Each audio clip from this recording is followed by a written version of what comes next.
រួចមើលអូនស្រីមិនដឹងខ្លួនអង្គរំដួងចិត្តញប់ញ័រទៅត្រឈៀងបងប្រឹងស្ដាប់គ្រូភ្នែកសំលឹងស្រីក្នុងចិត្តបែកដីអូនពេកខំរងពេលមួយបងឈប់ជីឈឺមួយថ្ងៃគឺឈុំដើម្បីសុំខ្ចីសៀវភៅថាមិនបានមកបងចង់និយាយនឹងអូនប្រាំស្នេហ៍ពន្លងស្នេហាទៅមកដូចទឹក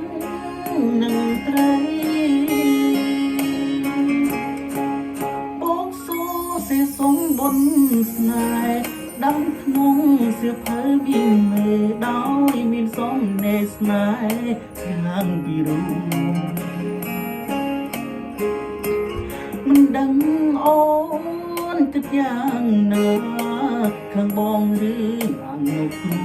ស្នេហាចំពោះតែរូបអូនមួយថ្ងៃនេះវាសនាបងផ្ញើលើអូនស្រងលើស្រពោន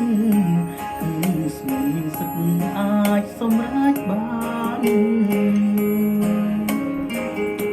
ជីវិតបងរួមឬស្លាប់អាស្រ័យកល្យាន